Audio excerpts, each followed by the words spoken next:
Syria is out there in the cold dust that hides the remnants of ISIS. Over the years, berms like these have slowly pinned ISIS down into smaller and smaller territory. Their last sliver of desert there on the Syrian-Iraqi border, where possibly their leader, Abu Bakr al-Baghdadi, could be hiding out. But in this last stage of the fight, the problems and indeed the enemies the Syrian Kurds here and their American allies face continue to mount.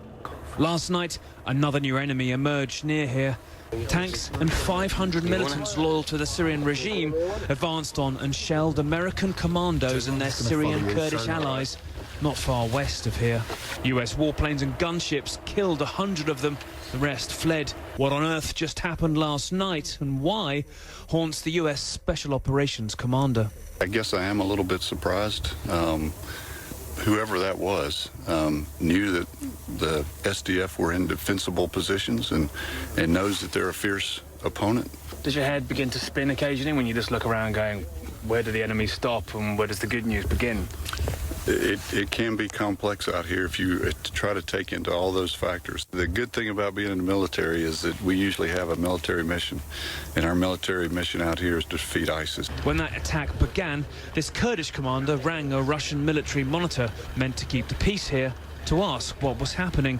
He told me there were no movements, he says, and then that they were happening without their permission. An hour later, he rang and asked for a ceasefire. It's strange. Russia is a great power and knows about any move from the regime. They bear responsibility for yesterday. Kicking ISIS out of Syria and Raqqa below has left a vacuum, but also devastation. Nobody knows how many are buried under the rubble below. Yet the US is trying to help rebuild, to clear the endless mines ISIS hid in even toys or refrigerators, paying for new local police lining the streets. Well, that's one of the contradictions you're dealing with. You want people to come back, but you also have to accept that it may not be safe for them to do so. At the same time, you want to help, but at the same time, you know you can't stay here forever. At the end of the day, are you worried people are going to end up blaming the US if this place isn't rebuilt in a heartbeat? We've learned lessons the wrong way to do this, and I think that we are doing a very good job of making sure that everything we're doing here is through the Raqqa Civil Council, working to make sure that everybody appreciates that it's the governing body here that is dictating and providing the guidance for whatever we are doing to try to help. ISIS surely never expected to have US commandos touring their execution amphitheatre or even ordering 20 chicken kebabs on the street here. The message to the outside world, it's safe enough to come and help rebuild. I was the first person to reopen here, he says.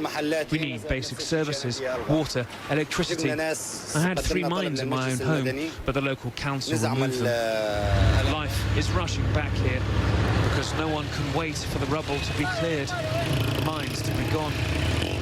So ignored and desperate, these people once let ISIS's horror in.